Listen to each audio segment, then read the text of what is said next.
everybody to the chill stream, and good morning, good evening, wherever you are in the world. I'm Gary Machuda. This is Apocalypse, and it's great to be with you today. We're going to continue our series on this one passage in Matthew that I think has a lot of probative weight for the Deuterocanon, specifically the book of Wisdom, Wisdom 2. So we went over that last chill stream. I gave you the argument. In this chill stream, we're going to go through some objections. There may be a part 3. I don't know. But anyway, it's great to have all of you on board. I hope everybody is having a great morning or a great evening or whatever you are.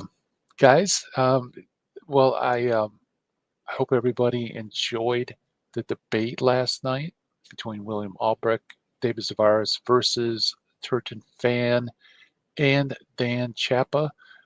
I was originally going to do the watch party. We had a watch party on this channel, so if you want to listen to it, it's a long, long watch party. But it was a long, long debate. And I originally was going to do the watch party only for the first 2 hours of the debate, but it was so much fun, and we got so many people on the channel that I decided to keep rolling with it and produce the longest live stream we ever did on the channel. I think it's like 5 hours, 40 minutes. So it was tough to get up today to do the chill stream, but the material is so much fun. It's so interesting. I had to. I couldn't sleep. I couldn't sleep. So I was so thrilled and pumped for the debate. I'm thrilled and pumped to be here this morning. So I hope you guys are as well. So let's see. I make sure I got everything going on correctly. And unfortunately, we're coming up against Sam. Sam was just concluding his presentation. Really good one. Guys, check out Sam Shamoon's channel. Support our brother. He is awesome. In fact, I owe a big debt of gratitude to Sam for the watch party. Some of you might know this. I just started using StreamYard and started doing these chill streams. I'm still not familiar with the software. And thanks be to God, Sam come on last night, helped straighten out some technical aspects. And I think it went pretty good overall. I mean, it wasn't bad. So I think it worked out okay. So, hey, want to say hello to all my friends there in the chat. Some familiar names, some new names. God bless you. Welcome aboard. All right. Christian James is thrilled and pumped. That's awesome. So am I. And wow, starting out the gate, Michigan fan. Thank you so much for the super chat. I appreciate that. Yeah, it was awesome. If guys, it was an amazing debate. I've never seen a debate so one-sided as last night. I knew Turton Fan and Dan Chapa had a huge hill to climb defending the Protestant Old Testament or New Testament canon, not just the Old, but the New as well. To do it in a coherent way, it was an impossible task, quite frankly. But they took it on, and kudos to them for defending the Protestant Bible. Fortunately, I don't think they succeeded. In fact, I think William Albrecht and David Zavaris was able to completely devastate their position. I'm sure they don't see it that way, but check out the debate. They put on a clinic. Yeah, so it was really good. Yeah, it is tough. It is tough. StreamYard is a kind of quirky program. I wish there was. They're improving. They're getting a little better, but it's still quirky, and it's tough when you have a lot of things going on at once. Like with the watch party, I had to watch the chat room to highlight text. I had to interact with the video that was live streaming, and I had a lot of stuff going on. But thanks be to God, Sam was able to straighten me out on that. Gary, that was absolutely disseminated. Yeah, I think you mean, yeah, They got humiliated. Yeah, absolutely. Decimated, humiliated. I want to be charitable, but it was painful to watch. It was painful to watch. And I was a little disappointed too because I was hoping they would come up with a really good, robust defense of the Protestant canon. But I think William and David showed that that's just not possible. It's just not possible. Yeah, they did. They're awesome. They definitely represented.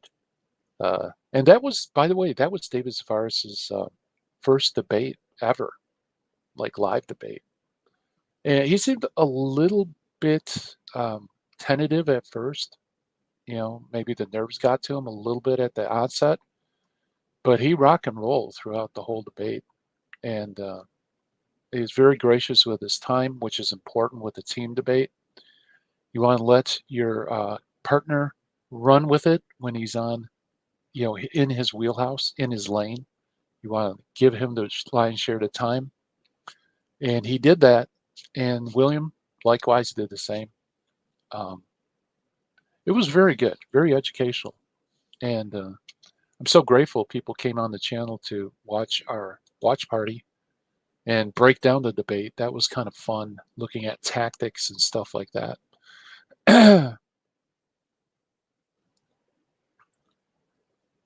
Accidentally closing. Yeah. Well, that's cool. Sounds like you got a cool stream there, Christian. Came up with a sweep kick and just dropped him. Yeah, there was a few. I use the analogy of baseball, American baseball, and not only did they hit home runs, but they hit a few that were out of the park. And quite frankly, Turgeon Fan and Dan Chapa didn't know how to handle some of them. And that must have been terrifying for them to be live on the debate and have something thrown at them that they just couldn't come up with a coherent response or any response in some sense. Super impressed with David. I think I can speak for everybody and say he went above and beyond. Everyone's like, oh, yeah. Well, yeah, you might not be familiar with David. I interact with him a lot behind the scenes. And he's very humble and kind of reserved guy, but he knows his stuff like the back of his hands. And yeah, he did phenomenal. Did phenomenal. Wow. David was like Delta operator, spoke, but the impact was like a sniper, deadly. Yeah, and that's what you want in a debate. For me, you want to be laser focused. You want every shot to be a kill shot, to use the analogy, right? A double tap. And yeah, he was like that. Trafficking was sweet. Yeah. And by the way, you're right, James Tay. I think that's experienced debaters are able to trap their opponents, set up questions, and trap them. And I think David, for the first debate, he was able to do that. He was able to kind of bait sometimes and lead them into corners. Yeah, I mean, you would see a master of that, by the way. I don't know if you're familiar with him, is God Logic. That guy's amazing how he can do that, but he is extremely experienced.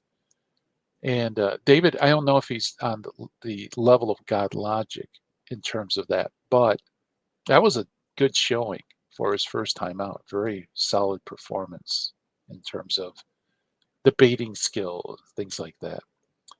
Haven't watched the recent canon debate. Been impressed by any Protestant defense of the canon. Neither have I, and I've been looking at this stuff for decades.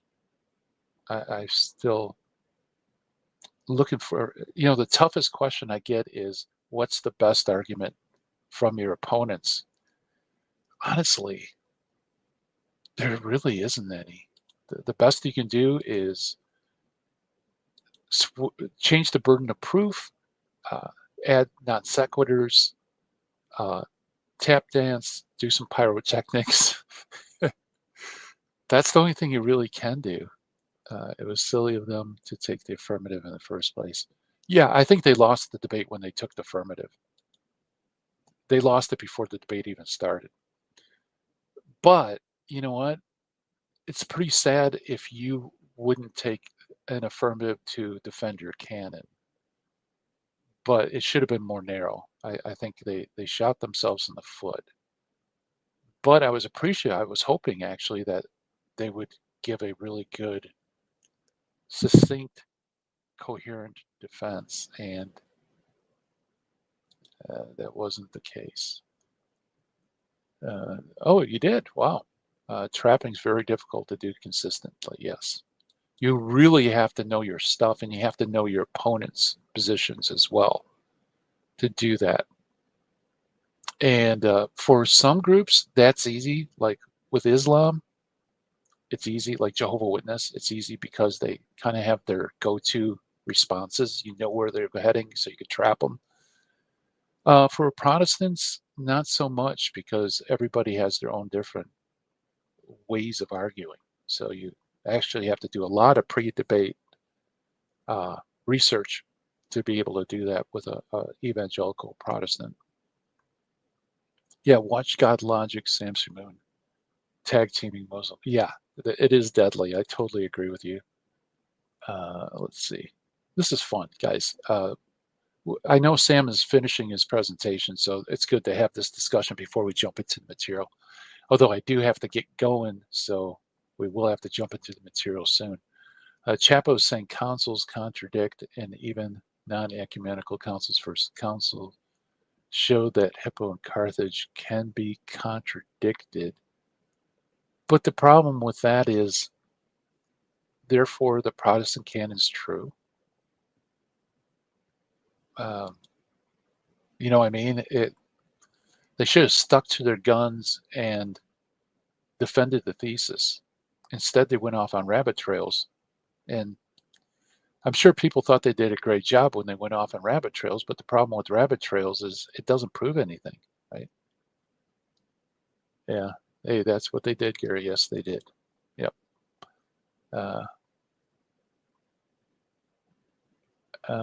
Let's see. Miss my, oh, sorry, hit the wrong one here. By the way, missed my new thumbnail. It's hard to see.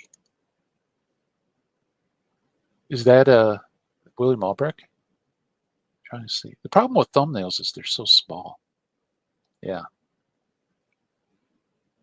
It's fun to play around with thumbnails. Big shout out to God Logic. David reminds me of God Logic because he's so humble, shy. He'll be an assassin when he's in the debate arena. He knows his stuff like God Logic, definitely. They're different styles, though. They're different styles. I like God Logic. He has his own style. He makes it look cool. He's so suave and cool and likable. And David is, but his style is a little bit different. But guys, remember, David's dealing with multiple languages, right? I'm not sure whether English is his first language. I don't think it is, but it's so good. He only stumbles now and then. Can you imagine debating in a different language? That's what blows my mind about William Albrecht, because he debates in German, debates in Spanish. I can't even imagine doing that. And I can barely debate in English. English is my second language. Unfortunately, I don't have a first language. It was non-ecumenical when the council was not widely accepted. Catholic and Spike. Yeah, that's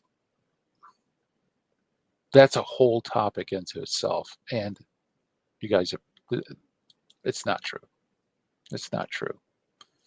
And hey, everybody, Sam is here. He's ready for his nap. Sam, what are you doing up? You should be sleeping.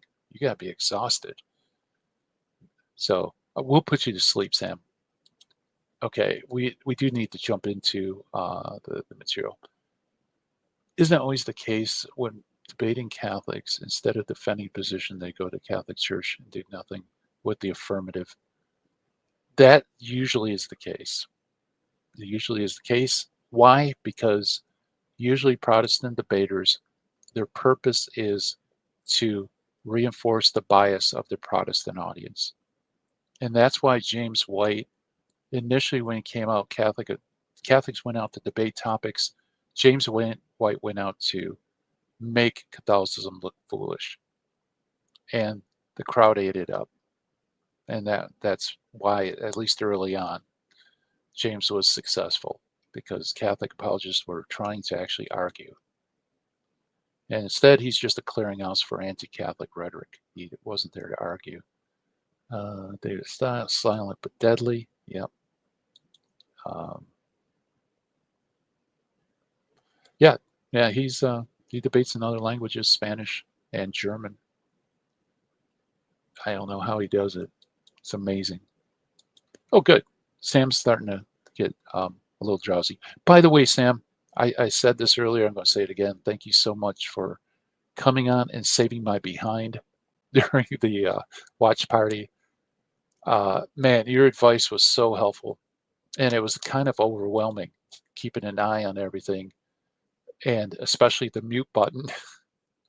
So I truly appreciate that you came on. It was fun to have you too. Just finished your stream. Yep. That's why I was tap dancing. I knew you were concluding, but I need to end this stream at a certain time, so I had to start. So yeah, and that was a really good program today, by the way. I was listening to you as I was preparing the slides. Yes. Okay, guys, I think we're ready to jump into the material. By the way, James Divine Mercy Apologetics, are you out there? Are you lurking? If you are, click the link, come backstage. Okay, we are talking about Matthew 27:43. Make this bigger for you. You don't need to see me. And all right, I gotta take this down. All right, guys, let's go and let's dive into the material. I gotta find a slide I left off on. This might be a three-parter too. We're looking at Matthew 27:43. This scene is the crucifixion. And I'll give a quick review for last time. If you get lost because this review is too quick, just watch the last show stream. And you can get all the deets. But basically, the crowd begins by taunting Jesus, and they dare him to come down from the cross. You said, destroy this temple and rebuild it in 3 days. Save yourself. If you are the Son of God, come down from the cross. So they're using Jesus's words that to destroy the temple in 3 days, he would rebuild it. And they're saying, hey, if you can rebuild the temple, Solomon's temple, or excuse me, not Herod's temple, right, the second temple, if you can destroy that, you can come down from the cross. So in other words, they're putting out this a way of basically undercutting or undermining Jesus and his movement, right? They're saying, hey, vindicate yourself before you die. If you really are the Messiah, do this. And of course, they don't expect them to do it. Now, the chief priests, scribes, and elders come in at verse 41, and they echo essentially what the crowd says. He saved others, he cannot save himself. So this is the King of Israel. Let him come down now from the cross, and we'll believe in him, right? Same thing that the crowd says. Now, what's important is verse 43. 43, they do something different. These leaders of the Jews change the objective. Now, they also want to, think of the opportunity, guys. You don't put yourself in the sandals of the chief priests, scribes, and elders. They don't believe Jesus is the Messiah, Son of God. They believe that he's a false prophet. He's misleading Israel. He's turning people against them. And so when they see Jesus on the cross, which of course is an execution, right? It's a slow execution. They don't believe God's going to vindicate him, but they have an opportunity to destroy Jesus' ministry, destroy the movement by discrediting him. So how do they do that? They say this: he trusted in God, Let him deliver him if he wants him, for he said, I am the Son of God. Who does the him refer to? It refers to God.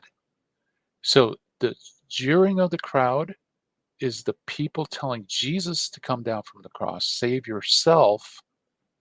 The jeering of the chief priests, scribes, and elders is for God to vindicate Jesus. Okay? Let God rescue him if he wants him, for he said, I am the Son of God. Okay?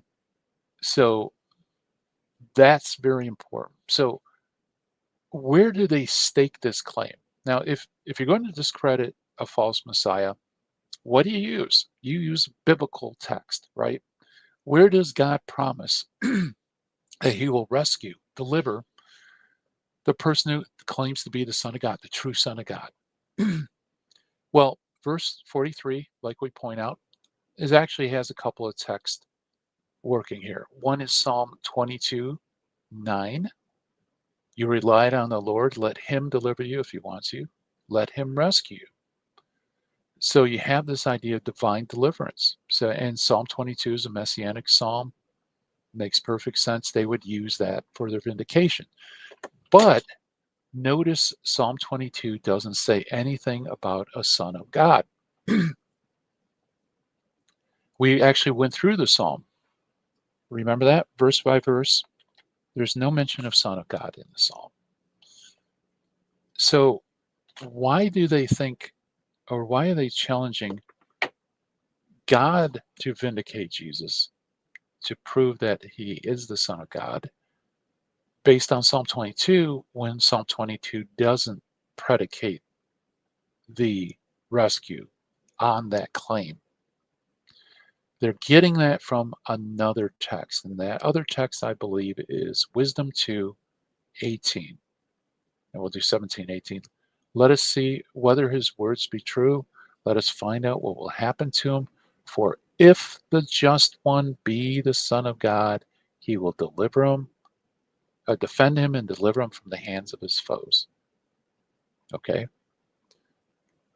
There is the Son of God, and notice there is a test case. If the just one be the Son of God, God will defend him and deliver him from the hands of his foes. That is the divine warrant. Okay? And so that's kind of trigger. So let's see. I'm just going to, yeah, I am the Son of God, supplied by Wisdom 2, yada, yada. By the way, those joining us, welcome aboard. Please subscribe, like, hit the bell. We went through the Greek and we showed how you see that Psalm 22 is at work, but that final clause, for he said the Son of God, comes directly from wisdom. Wisdom is the one that provides that text. And then we went into some basic Greek and showed how whenever the Greek gar, for is, that means it is giving the reason for the preceding clause, right? Whatever said before it, before the for explains the cause of it. So he trusted on God, let him deliver now if he wants him, for he said, I am the Son of God. So he's describing the reason why they believe that God will deliver them is because of the claim of divine sonship. And we went through all the lexicons, so we could skip all that. But basically, that's what it says. And then we went through Psalm 22, showed that it doesn't say Son of God. And then we compared. Boy, this just can't get this right with the lines. So I wanted to be very colorful because this is a hat tip to James. James was complaining that, well, he wasn't complaining, but he noted in a very charitable way that my slides lack color. So I want to make this colorful, but this is also a great way, if you don't know Greek, to highlight the words in English with the Greek words. So even if you don't know Greek, you can see where it is in the Greek text. So I'm not pulling rabbits out of the hat, right? So if the just one be the Son of God, he'll deliver him, rescue foes. So look in the middle. So you have Wisdom 2:18 on top. You have Matthew 27:43 in the middle. And then you have Psalm 22:9 on the bottom. So the words in yellow are uniquely wisdom 2. So focus on the middle. That's Matthew 27. The words that are blue come from Psalm 22. The word in red is shared by both Psalm 22 and Wisdom 2, and the yellow is uniquely Wisdom 2. And you can see there that Wisdom is using Psalm 22, right? And Matthew's using Psalm 22. But Wisdom also has the Son of God, which is found only there. So the first part, Psalm 22, last part, Wisdom 2. And then I give the argument. Like, what does this say? Well, what if you're going to do this challenge, a divine challenge, God will rescue the just one. So let's see whether God rescues Jesus from the cross. That's basically what they're saying. You have to predicate that on some sort of divine promise. But where do you find the divine promise? Do you find it in an apocryphal text? Well, that's ridiculous, right? An apocryphal text wouldn't satisfy this. Would you base it on common knowledge? Well, God usually will rescue the just when they're being persecuted. And God does do that, but God doesn't always do that. That wouldn't be your common expectation, right? Especially when we're looking at an extraordinary condition where crucifixion is actually an execution. God normally doesn't rescue just people while they're being executed. That is not a common expectation. Now, he did rescue Daniel from the lion's den, so that would be an example, but that's pretty rare. Many times God doesn't rescue the righteous from execution, like Zechariah the son of Jehoiada in 2nd Chronicles, also according to Jewish tradition, Isaiah, and so on. It doesn't always happen, right? So if they're just basing this on a common experience, common expectation, that doesn't fly, right? That the argument wouldn't have any teeth. And apocryphal text wouldn't help because apocryphal text is purely human, right? Why would you expect God to do something that is mentioned in a text that human beings came up with? It wasn't written by the Holy Spirit. It wasn't inspired. In fact, it would actually backfire, I would argue, because if you're trying to refute what you believe is a false Messiah and you can't use a biblical text and you go to apocryphal text, that actually says something about the claims of that false Messiah, that you would have to stoop to that level to refute them.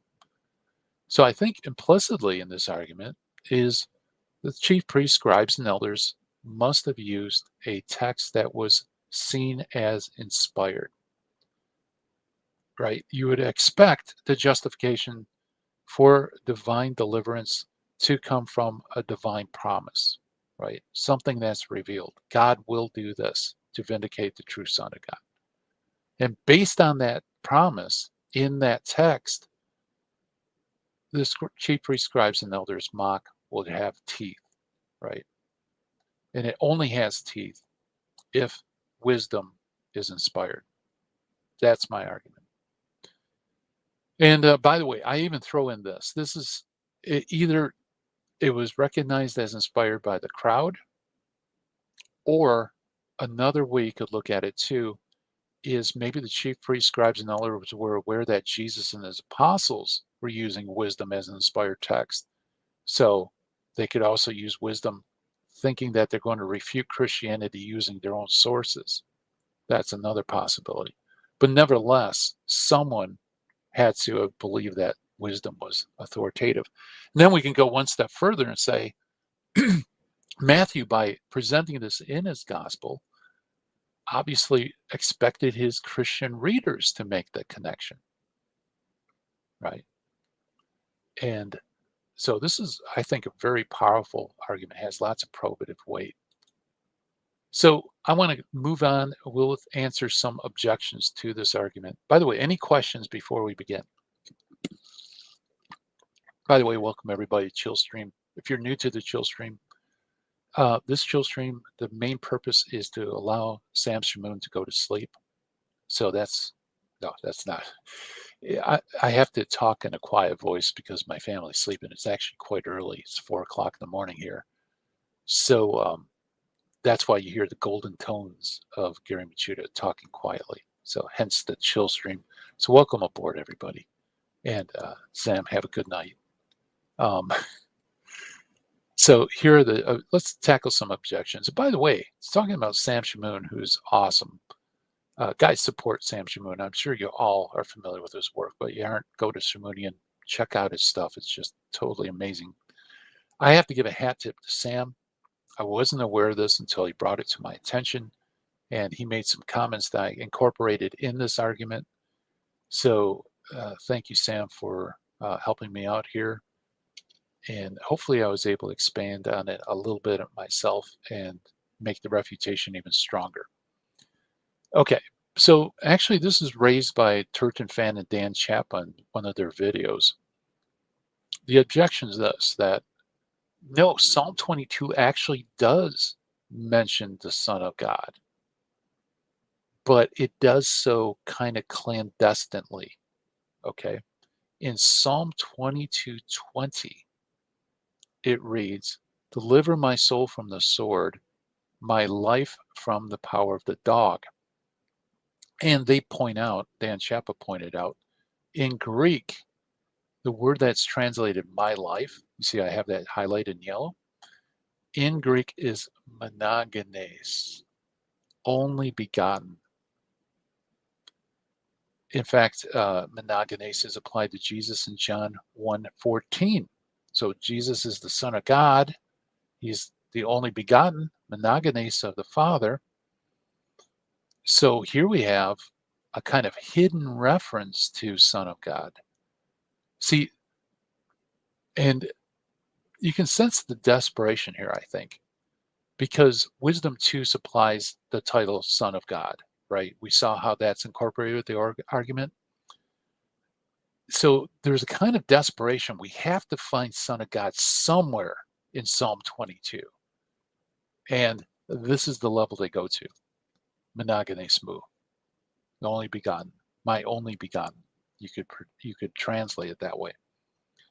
So you say, see, actually, there's nothing of Wisdom 2 being spoken of by the chief priests, scribes, and elders. It's all from Psalm 22. So the whole argument falls apart. Okay? So again, hat tip to Sam. Thank you, Sam. You're awesome for pointing this out to me.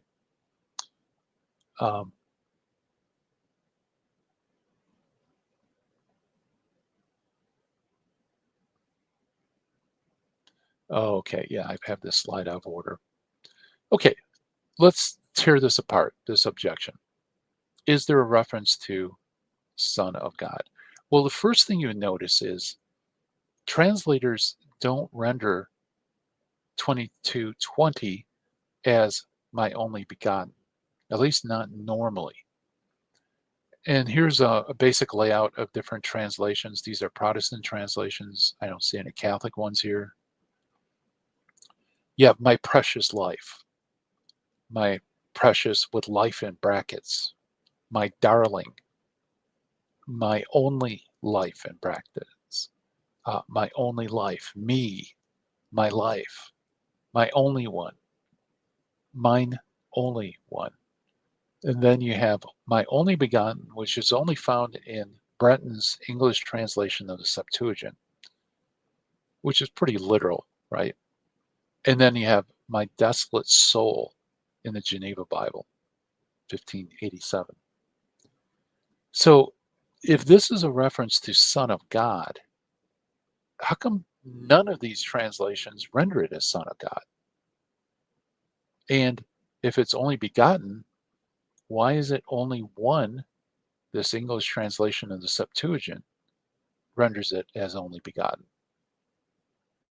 That's kind of suspicious, isn't it? Well, there's a reason for this, and that's because this is a really bad argument, basically. Let's see here. Monogamy. Okay, yeah. So the first thing we need to point out, or second thing we point out, the reason why it doesn't say Son of God is because these are two different Greek words. Psalm 22:21 has monogenes mu, in other words, only begotten, where Matthew 27:43 has Son of God, Theos, Emin, Helios. Two different things. Son of God is not the same as only begotten. Two completely different thoughts, different Greek words. There really isn't. There may be a conceptual parallel, maybe, if you think of it in a Christian way. But remember, the Psalms was written way before Christianity. So, yeah. So you got that. It's not a match, for one thing. Um, Even in Hebrew, by the way, that's not what the word means. So this is from the Enhanced Brown Driver and Briggs. This is a very standard Hebrew English lexicon. And notice it translates Yahid as only one, solitary. Okay. Now in one it says only one, especially an only son. And that gives some references where Yahid can refer to an only son. Okay. Like mourning an only son, so on and so forth in Zechariah. But notice at the end, I have it highlighted. It is used in Psalm, notice it gives the reference, Psalm 22:21. It says, my only one, poetical or poetry, my only life, as the one unique and priceless possession which can never be replaced. And then the third meaning is solitary. So Brown, Driver, and Briggs says, no, it doesn't mean only son. It means only one, or my life. Okay. So the Hebrew doesn't square with this substitute for Son of God. The words don't square with Matthew 27:43. And here's another lexicon as well. This is Dictionary of Biblical Language and Semitic Domains. Swanson, I believe.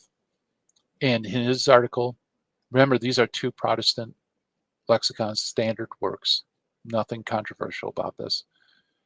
It says Yahid is only unique child, pertaining to a child very special in the eyes of a parent and in that unique sense. And it gives several things, just like the other ones would.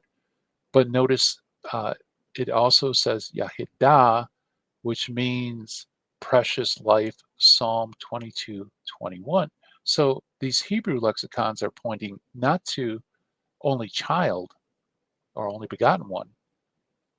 They're pointing to life, only life. In fact, if you go to Jewish translations like the Old Tanakh 1917 and the newer Tanakh 1985, they too do not have it as only begotten one, like the Brenton one, right? They follow Brown, Driver, and Briggs basically on this point. My precious life. So why are all the translations saying precious life, only life, that type of thing, including Hebrew translations? Why do they opt for this and not my only begotten? And the answer is poetry. In fact, we saw, what was it, Swanson lexicon, how they said it's poetry according to poetry. That's because Hebrew poetry uses parallelisms. So parallel is where one thing is expressed in the same way or a different way, but there's a connection between the two. So I just Googled this just so you can get an idea of what in the world is a synonymous parallel, because that's what's going on here in Psalm 22. It's using Hebrew poetry, specifically synonymous parallelism. What is synonymous parallelism? Synonymous parallelism in the Bible is a poetic device where two or more lines express the same basic idea, using different words or phrases for emphasis or clarity. So in one line it states something, and the next line it states the same thing, but expresses it a little different, maybe different words, different nuances. And so this is well known in the research. It's not at all controversial. Okay, in fact, this is a great way to see how concepts align when they're used in synonymous parallel with one another. And that's what's going on here. As you can see, line 1 says, deliver my soul from the sword. Line 2 expresses the same thing, but in a different way. My only one from the power of the dog. So what is my only one referring to? Well, using synonymous parallelism, what's said in the second line is a different expression of the first. So my only one is talking about my soul. Or if you want to use the new Tanakh, you can see the same thing. Save my life from the sword, my precious one from the clutches of the dog. What is my precious one? My life. Okay, you see the parallelism. When you get to Brenton, when he's translating the Septuagint, you see that the parallelism doesn't make any sense, or it does, but it's a little misleading in a way. It says, deliver my soul from the sword, my only begotten one from the power of the dog. Only begotten one refers to David's soul, the Messiah's soul. Okay, that's why, as we saw with all these translations, none of them say Son of God. None of them say only begotten except for Brenton. Okay, makes sense? So everybody following me on this? Put a 1 in the chat room for yes, 2 for no. Hopefully you are. By the way, for those just joining us, we're diving into Matthew 27:43, going through some objections. I highly recommend you check out the previous chill stream where we go in depth. Okay, we can't do that right now. And by the way, guys, just a shout out, thank you so much for joining us for the watch party of the debate yesterday. Got a lot of people here. Maybe some of you aren't familiar with the channel. I highly recommend, if you like deep dives like this, please subscribe, like, hit the bell, because chill streams I try to do Tuesdays, Thursdays, Saturdays at 3:30 a.m. Eastern time. But I might jump on and do one just because. Maybe no one's doing streams. I'm bored. Something fascinates me. I might jump in and do a chill stream this early in the morning. So please subscribe, like, hit the bell. That way you'll be alerted. And yeah. Oh, yeah. I'm just getting started, Cathro Ryan. Just getting started here. And by the way, again, hat tip to Sam. He tipped me off on this and gave me some great pointers. It gets worse. Okay. Not only, yeah, let's review. Okay. Because I kind of went on a digression. So not only does these words in Psalm 22:21 not match Matthew 27:43. It doesn't say Son of God. It says monogenes, only begotten. Not only do none of the Protestant translators, except for Brenton, render this only begotten, not only do in the Hebrew, the word that's translated monogenes in the Septuagint, these texts specifically say the meaning of Psalm 22:21 is my only one, or poetry for my life. But we also saw that synonymous parallelism shows that only begotten one is the Messiah's life, the soul, right? But there's a final coup de grace. Okay. If Jesus claimed that I am the Son of God, if he's saying monogenes, let's just plug in Dan Chapa's point into the text. Let's say it's right. He's referring to Psalm 22, specifically 22:21, and he means monogenes.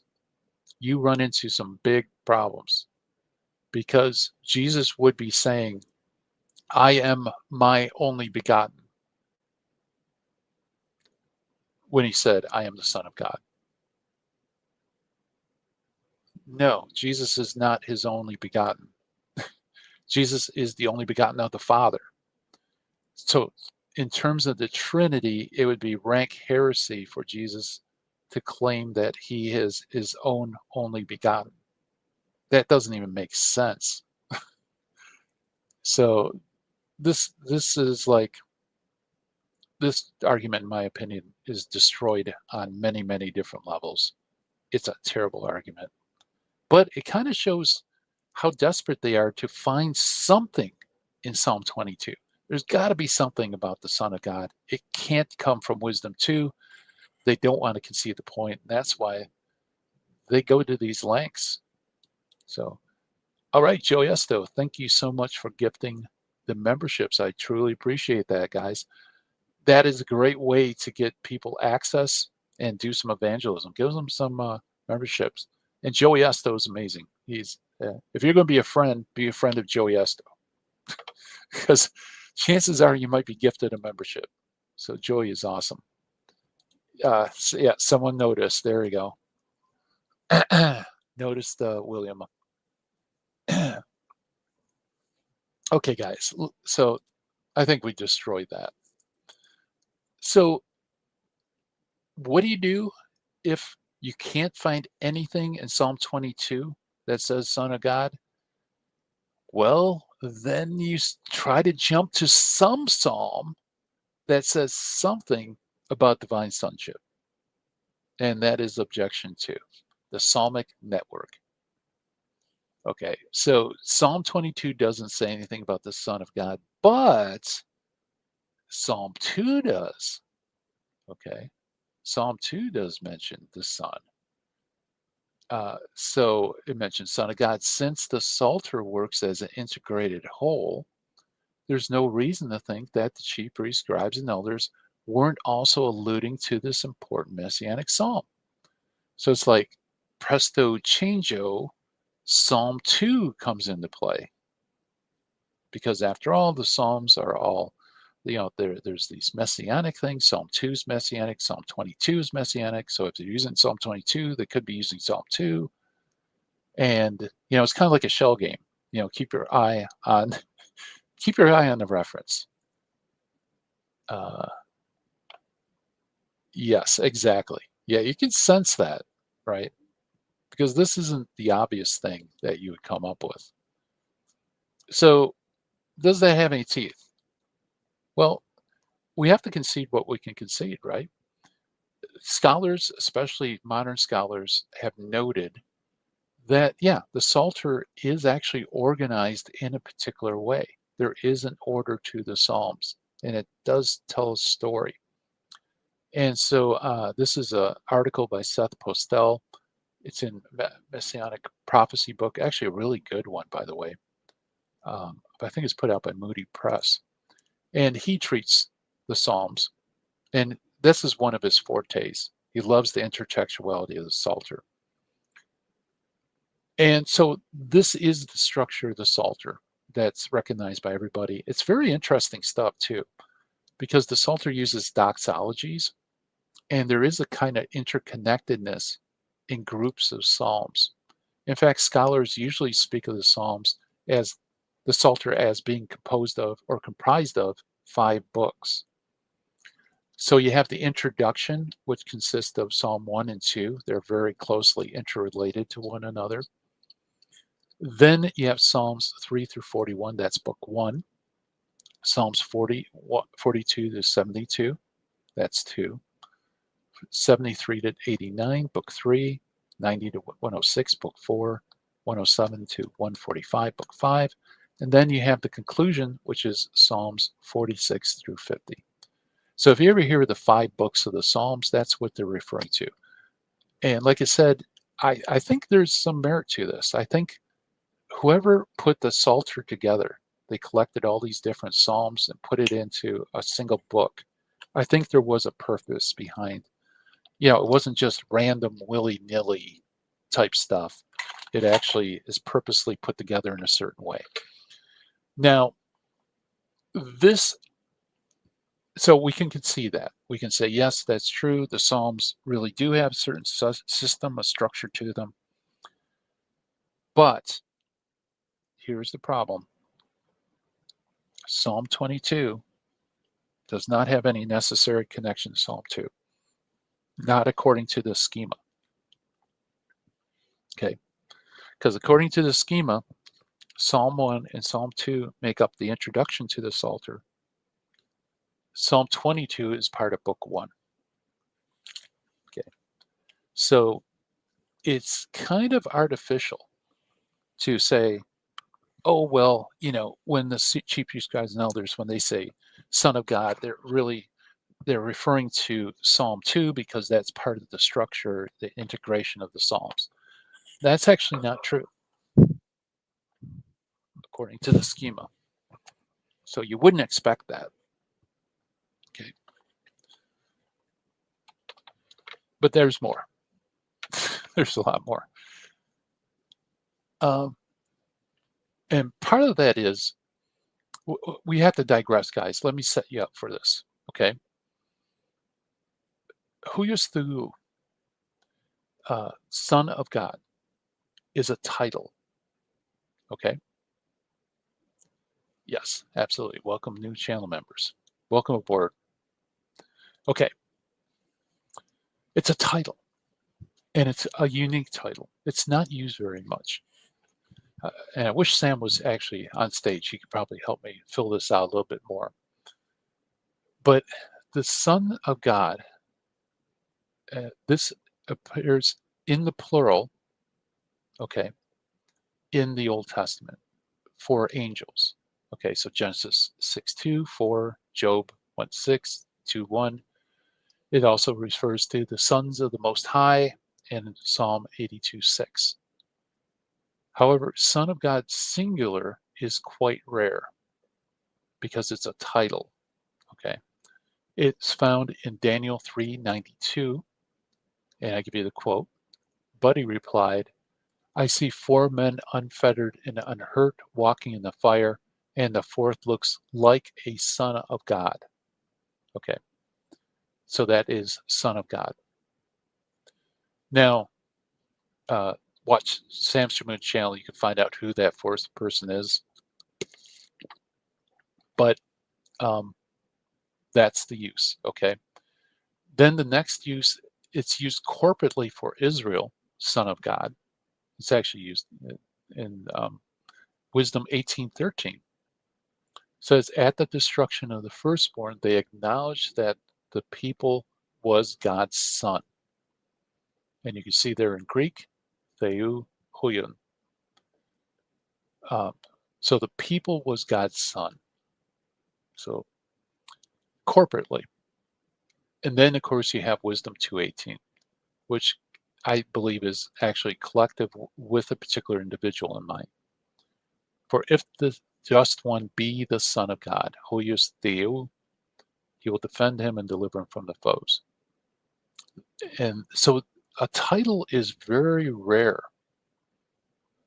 Yeah, I know. Yeah, I'm working on half wattage here. It's pretty rare.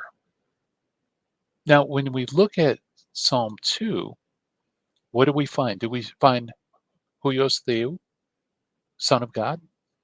No.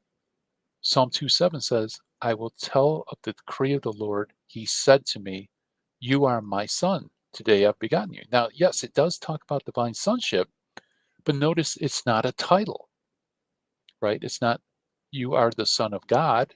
That would be the title. Instead, God says, you're my son. So it expresses the same thing, but differently, okay?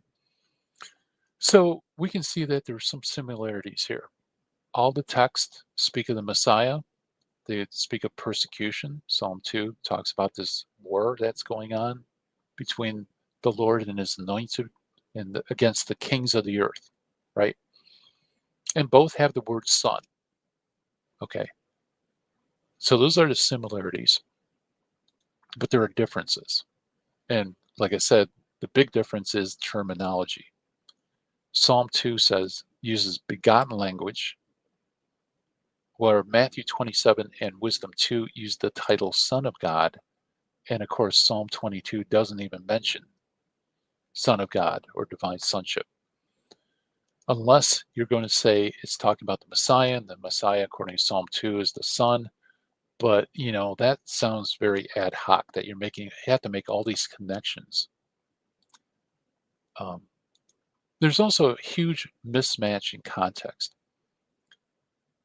The universal conflict that's expressed in Psalm 22 or Psalm 2 doesn't match the context at the foot of the cross. And I think this is a really good defeater for that idea, right? Because Psalm 2 is talking about the nations, the peoples, the kings of the earth, the rulers. Those are those who oppose God's anointed, God's son. But in Matthew 27, what's the context? Is it the kings of the earth, the nations? I don't know. It just doesn't make any sense. And also in Psalm 2, um, God's son will be victorious and vindicated, but not rescued. The only thing that links Matthew 27:43 and Psalm 2 is the use of the word son. But even here, it doesn't fit the context, right? It's not being used as a title. So it's a little bit, I think, is pushing the boundaries. So in Wisdom 2:13, the author calls the just one not the son of God, but a child of God. Yeah, I also want to point this out. This is objection 3. So we're done with the Psalm 2 thing. I think it's a reach, and I don't see any real justification for it other than trying to find any text in the Greek Bible, anywhere that even comes close to Wisdom 2, so you can't make the connection. I think that's really the prime motivation. That's the key justification for making those moves. It's not at all obvious in the text. Okay, so here's one. Wisdom 2:13, the author calls the just one not son of God, but the child of the Lord. Therefore, the son of God is not a messianic title, and Wisdom 2:18 is not predicting a divine rescue of the Messiah, but just any person, any just person is going to be rescued because they're a child of the Lord. Okay, does that make sense? Hopefully I phrased this objection properly. So it's basically trying to explain away Son of God in verse 18 of Wisdom by pointing to verse 13, because it doesn't say Son of God, it says child of the Lord. Oh yeah, yeah, please put 1 if it makes sense, 2 if it doesn't make sense, and a bunch of Z's if you're falling asleep like Sam.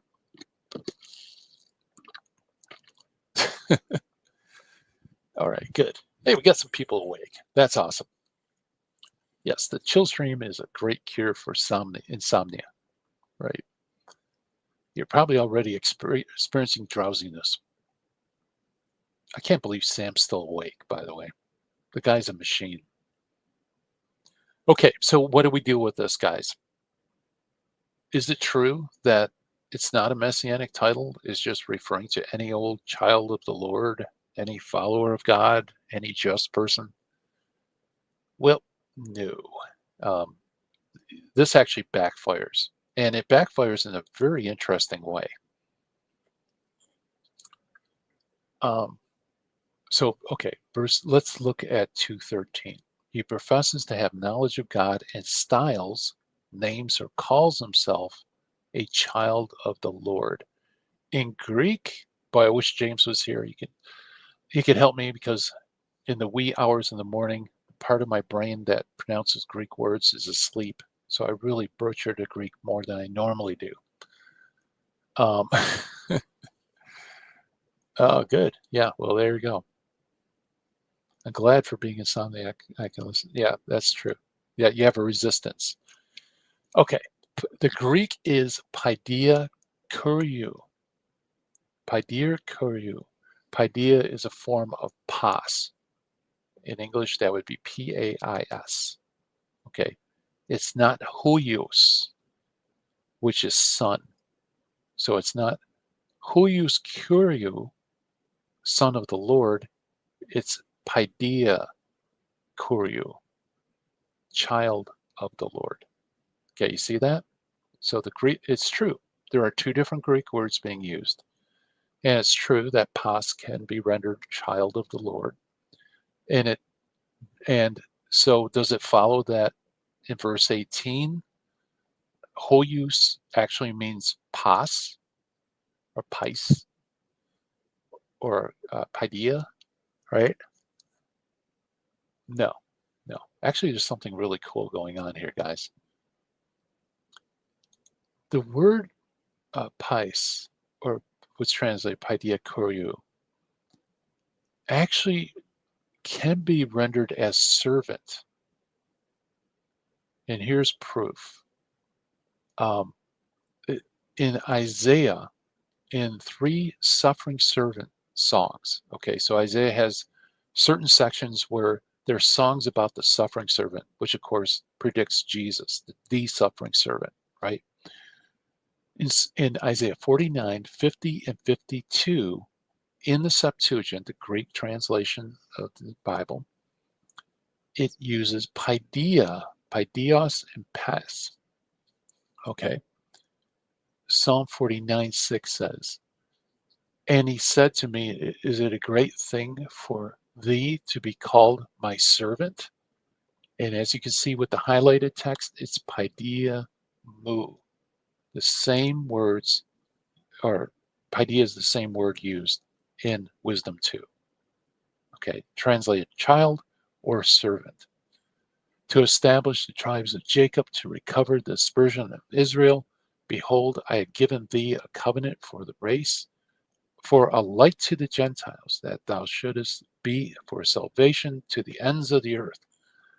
This is the suffering servant. So paideia or pais can mean servant, Messiah, right?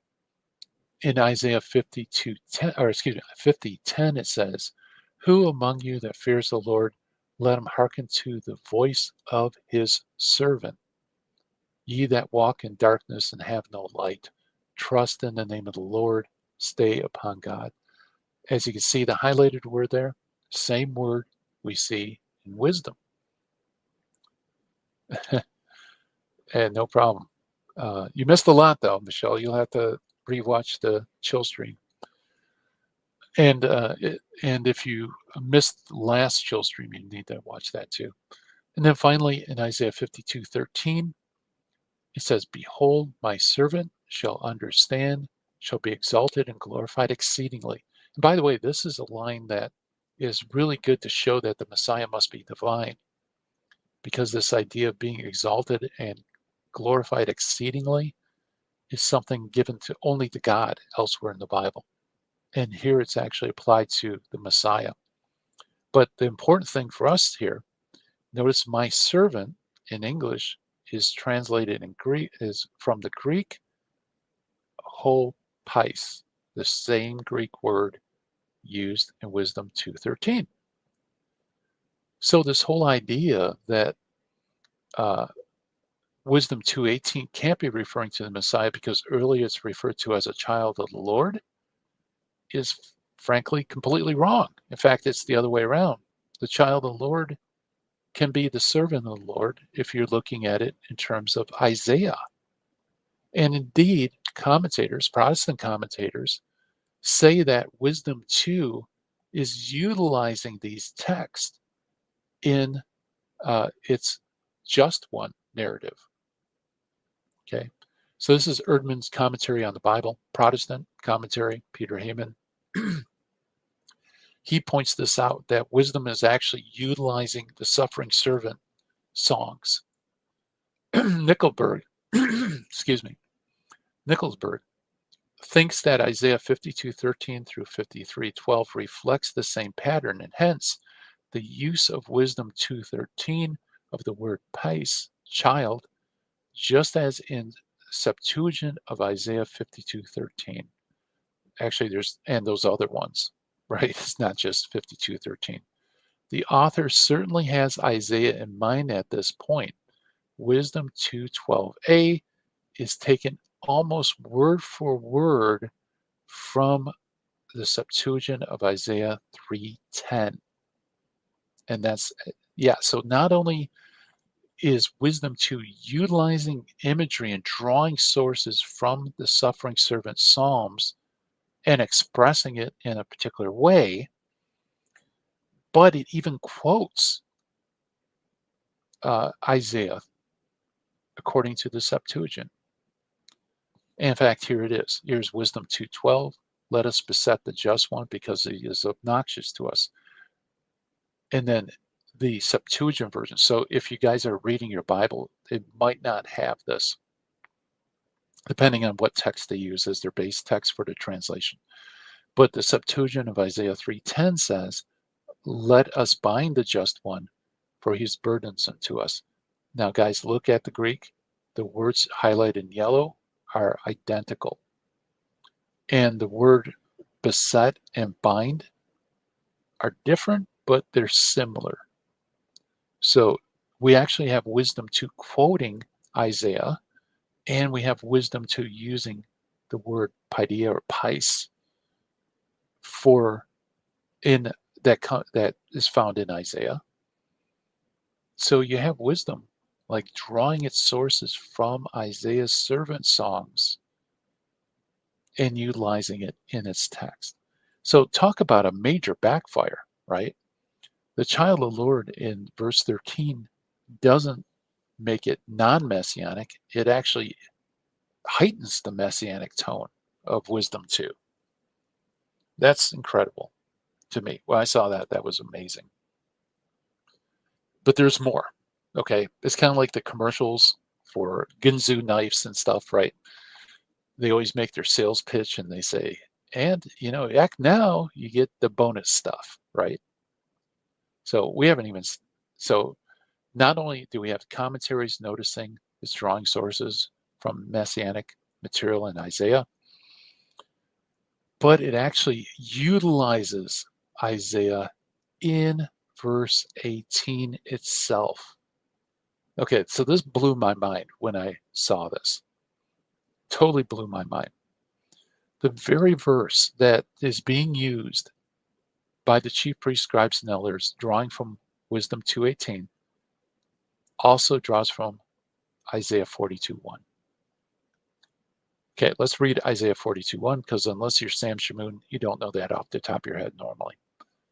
But you're familiar with this. This is very famous. Behold my servant, whom I uphold, mine elect, in whom my soul delighteth. I have put my spirit upon him. He shall bring forth judgment to the Gentiles. All Christians recognize this. This is messianic, and Jews recognize it too. Okay? The Greek there has whom I uphold. You have the Greek, okay? When we go to Wisdom 2:18, for if the just one be the Son of God, he will defend him, is the exact same Greek words, just different forms, but the same words as you find it in Isaiah 42. It should probably be translated, for if the just one be the Son of God, he will uphold him. You see that? That actually shows that connection, and deliver him from his foes. So yeah, that was mind-blowing when I saw that connection. So you have wisdom drawing all these interesting portions of Isaiah and synthesizing it into a narrative that kind of reflects the same kind of tone as Psalm 22. So you have this like nexus of biblical text being woven into Wisdom 2. And you can see, guys, this isn't something you could use in the debate, right? This is something you have to do a mini Bible study to fully appreciate what's going on here. Now, one thing I do, and so it uses hopasmu, right, or hopasmu for my servant, the same thing that's used in verse 13 of Wisdom 2, and it uses the same words, whom I uphold, in Wisdom 2:18. All of that is connected to Isaiah 42:1. Really cool stuff. Yeah, totally get it. Yeah, absolutely. Okay, let's see if I can bring this home. So let me give you a handy dandy chart just to break it down for if anybody's lost. When you look closely at Wisdom 2:18, you find if the just one be the Son of God, that's a title. That's pretty unique in the Greek Bible. He will defend him, he will uphold him, uses the words from Isaiah 42:1, and deliver him. The word, remember, that was one of those words that was in common in all three texts. It was in red, rescue. You'll rescue him. So you have Psalm 22:8, all of it woven together.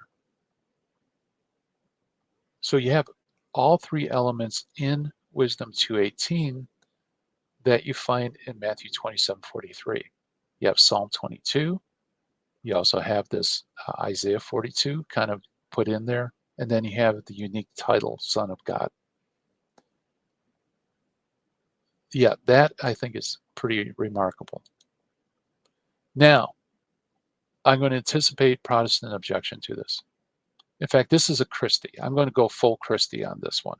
Okay.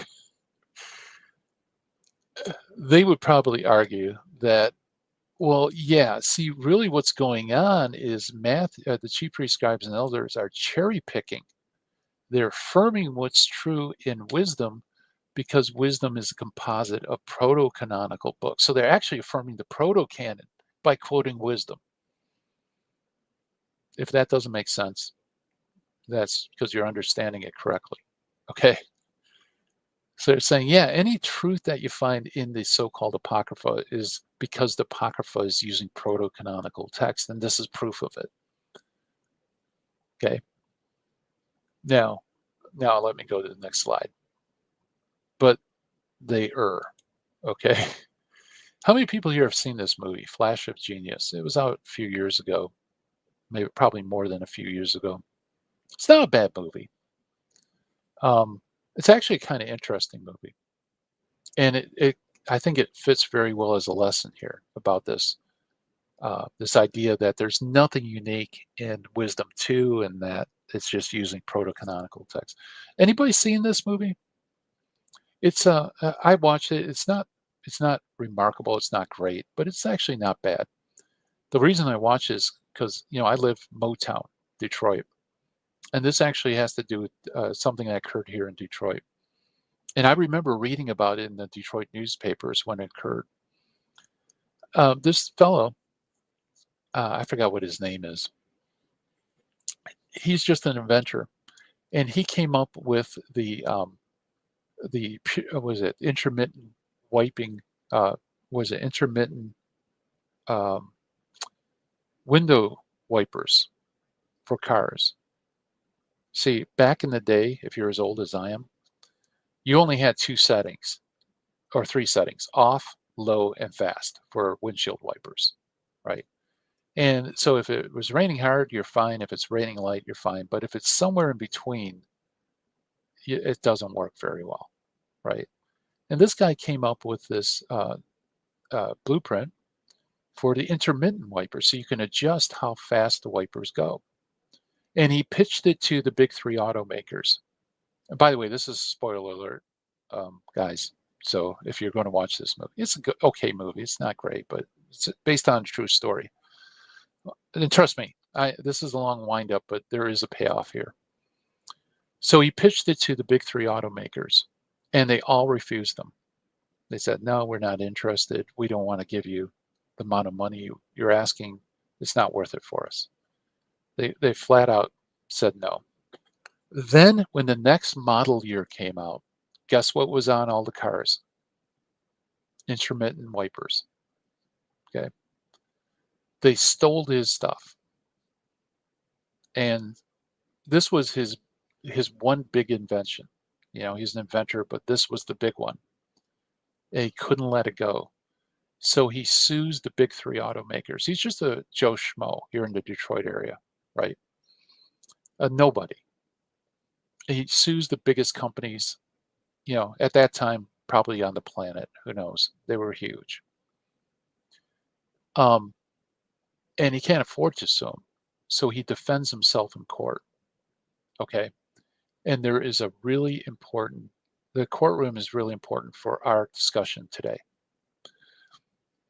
The big three automakers, or I think he sued one and then the other two were um, somehow feathered in. But anyway, the lawyer for the automakers argued that actually he's not the inventor of the intermittent wiper because basically his invention uses technology that was already available in the day.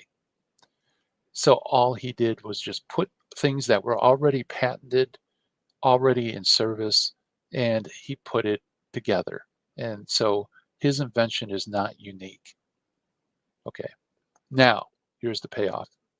He goes, now remember, he's defending himself in court. He doesn't have a lawyer. He can't afford one. And no one would take on the big three, right? They'd ruin their careers. So he calls the lawyer of the opposition, the defendant.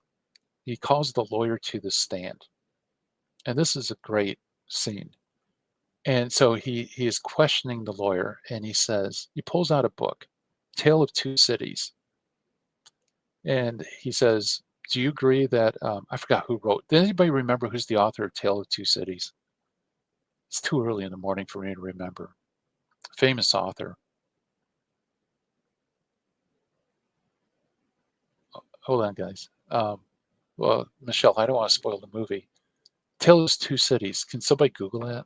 Or I'll Google it. That's going to bug me now. Tale of Two Cities. Charles Dickens. Yes, everybody knows Charles Dickens. He says to the lawyer, I have here a book by Charles Dickens called Tale of Two Cities. Do you agree with that? And the lawyer says, yes. This is Charles Dickens' book. He quotes the first line. It was the best at times. It was the worst at times. And he says, it. Did the word it exist before Charles Dickens wrote this book? And the lawyer said, yes, it was already in existence. Is the word was in existence before Charles Dickens wrote the book? Yes. The word the, did that exist before Charles Dickens wrote the book? Yes. Worst, and he goes line by line, word by word. And he says, so all of these words existed in the English language before Dickens wrote Tale of Two Cities, right? Yet you just said that this first line is the product of Charles Dickens, right? So he nails them, basically. He nails them. It's the fallacy of composition, basically. All these words were in existence in the English language. What Charles Dickens did was took those words and put it into a format that was unique to Charles Dickens to express a thought. And in fact, it's the most famous line, one of the most famous opening lines in literature. It was the best of times, the worst of time. And that was Dickens uniquely. Yes, boom. You're absolutely right. So I don't know if I want to give spoiler, guys. He actually wins. So, yeah, that was a genius move. It really was. But he recognized that, like I said, I think it's the fallacy of composition. That's what's going on here. When Protestants say, oh, there's nothing unique in the Deuterocanon, it's riffing off proto-canonical books.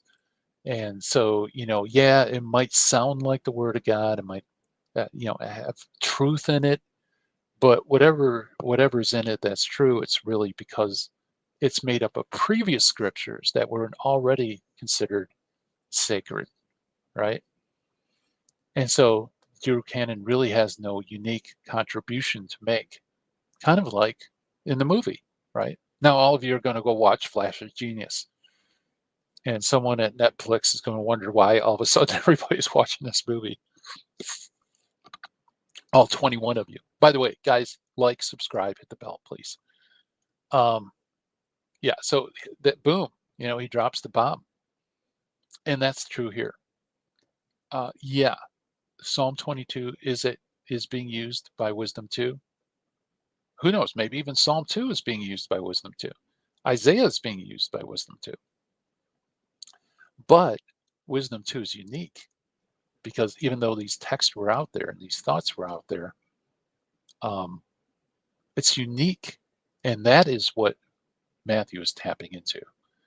Erdman's commentary on the Bible, Peter Heyman again, the author of the Wisdom of Solomon, is implying by the use of the book of Isaiah that in the life of the righteous should expect to share the lot of the servant of the Lord, but that in the future life they will be vindicated as the servant in Isaiah 52, 13, 15, 23, 10 through 12.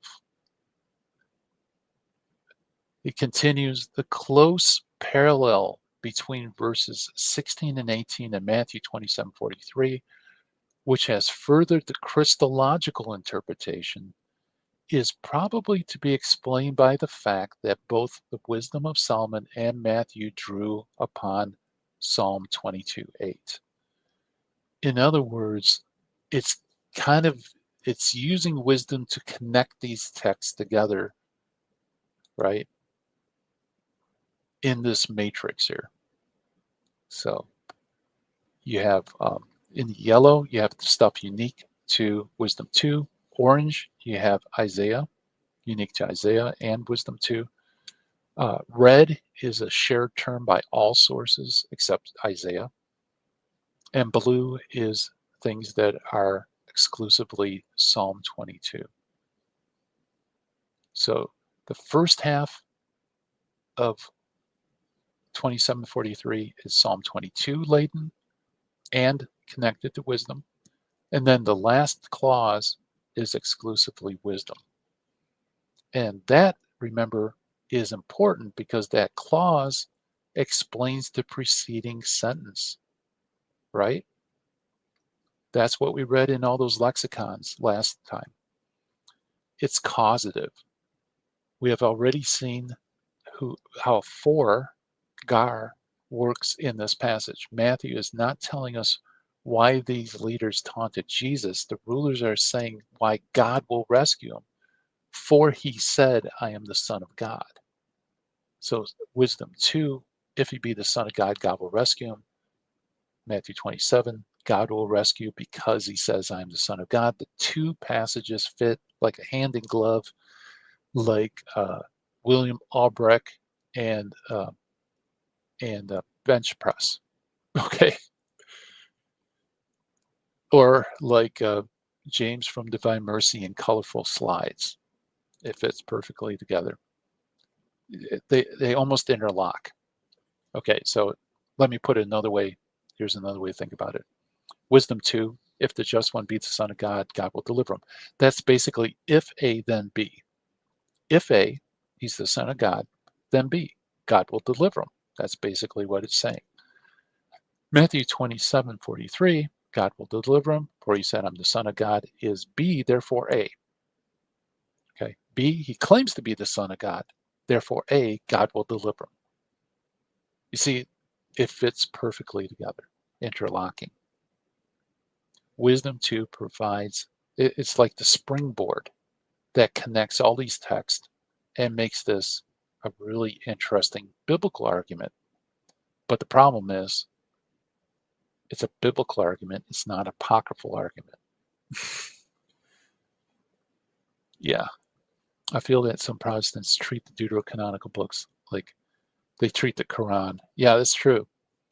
They have some truths written, but it's not of God. Or how Muslims see the Gospels, right? Some Muslims will say the Gospels have some truth about Jesus, the parts that correspond to the Quran, but the other stuff's corruption when it talks about being the Son and so on and so forth.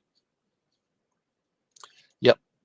Yeah, it's funny how they kind of swerve into non-Christian, even atheistic arguments when it comes to the Deuterocanon. Yeah, I think I'm going to stop the chill stream here. It's not enough time to get into the next objection. Maybe I can give you a tease for it. Next objection is This one was posed by Turton Fan on his channel. He argues that the just one in Wisdom 2 is not talking about an individual, but a collective. So there you go. So is it talking about collective or an individual or both? That's what we're going to answer in the next chill stream, which will be Thursday. So God willing, I will actually wake up on time. We'll do another chill stream Thursday, and we'll keep going. This might be more than just a couple of parts. We might have to do part 4 as well. But we're going to dig deep into this, guys, because this is a really good argument. It really doesn't have a good answer to the argument. So any questions before we go, just throw it up there in the chat. Yeah, it is a bad way for sure. All right. Well, hey, guys, thanks so much for coming on the chill stream. It's great to see all of you. Tell your friends about it. Let's try to grow the stream. If you can, share, like, subscribe if you haven't done that already. And let's grow it. And actually, the breakdown for the debate, I think we got some decent exposure. So we got to get this information out, folks. It's too good to just have it in a little corner here in YouTube. It's got to explode. So Powell says, Gary, did you enjoy the debate? Yeah, actually I did. I thought it was an amazing clinic put on by William and David. I thought they hit it out of the park a number of times, and it's almost hard to pick out those highlight films because there's so many highlights. I was disappointed that Turton Fan and Dan Chapa didn't defend the thesis. I was really actually looking forward to it because I truly want to know what kind of justification you can have for the Protestant canon. Because all the treatments I've seen, they all fall short one way or another. Having a debate review, well, we did the breakdown, and that's like a 5.5 hour watch party last night. That was fun. I really enjoyed it. I think we will. We'll have a post-mortem. I'll have David and William on, or I'm sure they want to come on and talk about the debate. Maybe we can have a highlight reel. I want to be fair, though. I want to try to get some highlights from Dan and Turton Fan. It's just I don't know if I want to sit through 6 hours of debate to try to find those points, because frankly, there's very few, if any. It was a very one-sided debate. What do you guys think? Join Patreon. Wow, thank you so much. Yeah, guys, another way you can support our ministry is memberships. We give material,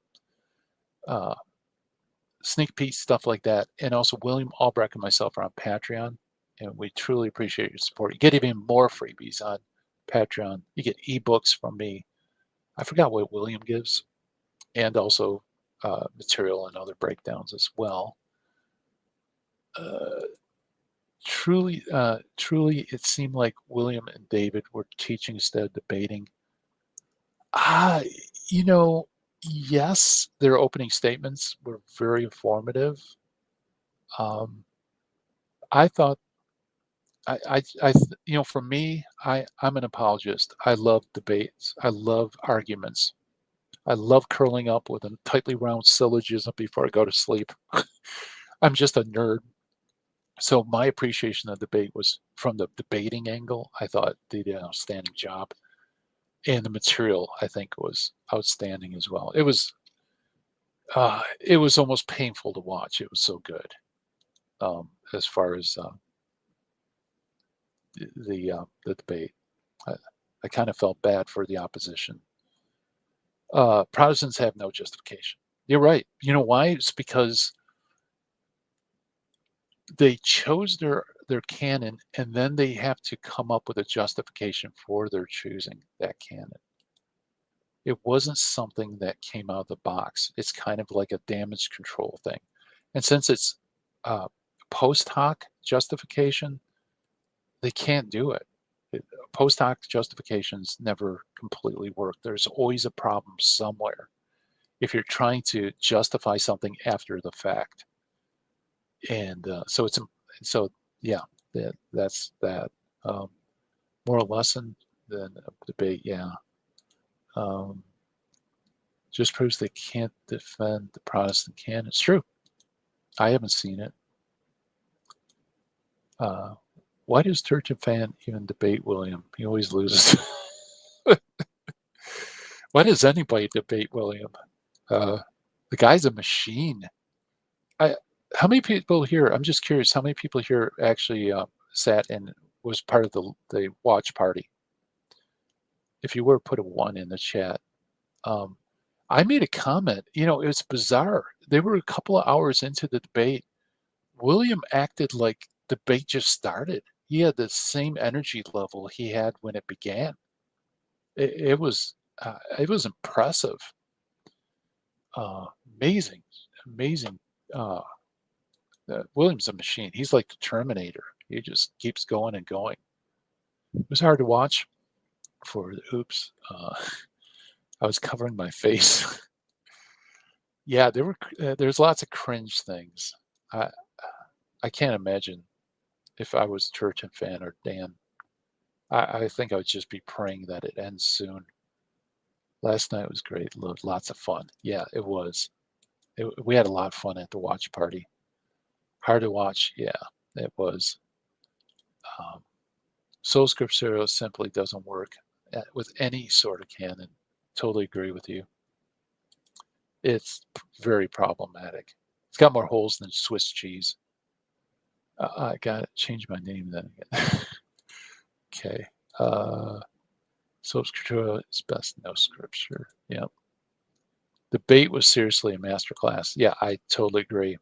If I were to instruct somebody on how to debate, now I'm not an instructor in debate, but I would say that's a good example. Some of their cross-ex and how they keep bringing the affirmative back to the thesis, something I think every person should learn. Debates would be a lot better, I think, if they actually took the thesis seriously. That it runs from. Yeah, you can see why. The guy's a Terminator. He had his coffee. No, he didn't have his coffee, James. I need to correct you. He had his cream with coffee flavor in it. That's what it was. He's energized by the coffee flavored cream that he drinks. Yeah, so just shows. Let's see. Church and fan is only one who actually uses church fathers, other Protestants. Don't even, yeah, that's true. I mean, you have to give them props. They actually tried to interact, and Dan Champa too. One thing I really like about Dan Champa is he really tries to interact with the Catholic arguments. He's trying to understand them. He doesn't succeed many times. He still misunderstands the arguments, but he tries. And it's really fascinating watching him struggle to grasp some arguments because he'll actually state them correctly at one point, but then he'll overthink it and end up distorting stuff. So pray for Dan Chapa. I think, it was God's grace. Never know. There definitely was a shift in William and David's energy, and they never let off the gas. Yeah, absolutely. In fact, I even noted when David started the cross-ex, you can sense the pace quickened. When they change from being on defense on the cross-ex to being on the offense, David picked up the pace and just started nailing these questions. And that was cool to watch because this is near the end of the debate. You'd expect that, things would slow down, but actually they picked it up. Yes, he was extremely tired. It was very late in the day, but he still had his wits about him, which is more than I can say for myself. I don't have my wits about me right now. I wish I'd been there for the watch party. Yeah, we would love to have you with us, Michelle. You missed it. It was a lot of fun. Sam came on. Tony L was on. Preston, SoCal Preston was on. Of course, James, Divine Mercy. And the comments it was so much fun. Wish we could relive it. But hey, the stream is up there. You can watch it if you want to sit through 6 hours. William gave them a whooping in cross-ex. Yes. Cross-ex was very good. They're licking their wounds. Yeah, that would be... I don't know what to expect from them. If they were smart, I would act like the debate never happened and move on. If they're smart. If they're not smart, they would dedicate next week or two trying to nitpick things in the debate and try to make it that they actually succeeded. I personally don't think that's possible. Dan argues himself in the corner. Well, with some help from David and William. Yeah, Dan, and if you guys were doing the watch party, I picked out some stuff some really bizarre lines of thought that Dan Champa had. Westhoff said he won't debate, but he spends time appearing on other channels to defend Protestant views. Yep. Yeah, and Michelle, I know Cameron reached out to a couple people to debate me on the canon, and one person, I'm not going to mention who it is, said he would, but I haven't heard from him, so I think he's not going to debate. No one wants to debate the canon, even experts. In fact, Cameron reached out to a very prominent Protestant who's a good friend of Westhoff. And in fact, Westhoff interviews him as an expert on the canon. He's written some pretty high-level books. He's a scholar. And he goes into Protestant apologetics, giving him fuel against the Catholic canon, the Deuterocanon. Cameron invited him to debate me on his channel, and he says he doesn't debate. Same as Wes. So I won't mention his name, but I think you guys probably know who he is. So pray, maybe we can have a debate someday, but that seems to be what's happening in scholarship is they're willing to go out and get Protestants filled with these arguments, but they won't put it to a test. And I'm open to even a dialogue. It doesn't have to be a debate. I would just love to ask them some questions. I'm just curious of how they would answer. Reach the Father's Bibles. Yep. Let's see. Just going through here. Oh, new member. Awesome. Great, Amanda. Thank you. God bless you. You're awesome. Thanks for becoming a member. Hope you enjoy it. Thank you for supporting the ministry as well. Yes. Thank you. The part where the Prots could have had a yes/no answer, just like Muslims. Yeah, I know. Yeah, some of the stuff is like atheist, or Muslim. Same lines of thought, especially when they try to bring up errors in the scripture. It's amazing. Sam was absolutely right last night. He's like, Muslims use this all the time, these supposed contradictions in scripture. This is nothing new. And it's sad that Christians are using it to get rid of the Deuterocanon. Sad stuff. Sad stuff.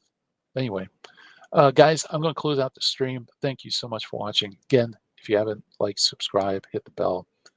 I'm going to come back Thursday, God willing. We will continue to tear apart this whole argument, Matthew 27:43.